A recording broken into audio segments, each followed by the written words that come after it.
Active club নামে একটি club আছে ব্রিটেনে। এটি বাহ্যিকভাবে মূলত জিম ক্লাব। এখানে ফিটনেসের ট্রেনিং দেওয়া হয়, ওয়েট লিফটিং হয়, বক্সিং হয়। কিন্তু এর ভেতরের কাজকর্ম নিয়ে মোটামুটি শঙ্কায় পড়েছেন ব্রিটেনের সমাজবিদরা। এমনকি নিরাপত্তা বিশেষজ্ঞরাও এ নিয়ে শঙ্কিত।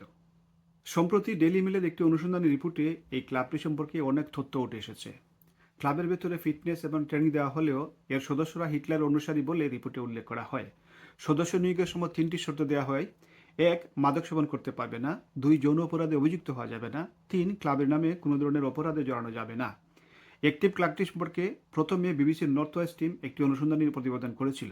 তাতে বলা হয়েছে ক্লাবের সদস্যরা নিজেদের মধ্যে টেলিগ্রাম অ্যাপের মাধ্যমে যোগাযোগ রক্ষা করেন।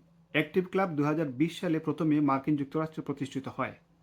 বর্তমানে উত্তর আমেরিকা এবং ইউরোপ জুড়ে এর ১০০-র বেশি গ্রুপ রয়েছে। ইংল্যান্ডে নর্থ ওয়েস্ট মিডল্যান্ডস, ইস্ট এঙ্গলিয়া এবং লন্ডনে অ্যাক্টিভ ক্লাবের শাখা রয়েছে। স্কটল্যান্ড এবং নর্দার্ন আয়ারল্যান্ডেও এর শাখা ছড়িয়ে পড়ছে। ব্রিটেনে টেলিগ্রাম অ্যাপে অ্যাক্টিভ ক্লাবের সদস্য সংখ্যা প্রায় ৬,০০০। তাদের স্লোগান হল it is not okay to be weak. ক্লাবটি এরই মধ্যে তাদের আদর্শ উদ্দেশ্য জানান দিয়েছে। আজকে এই পর্যন্ত থাক এই রিপোর্টে।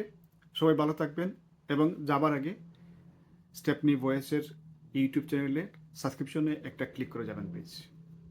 খুদা হাফেজ।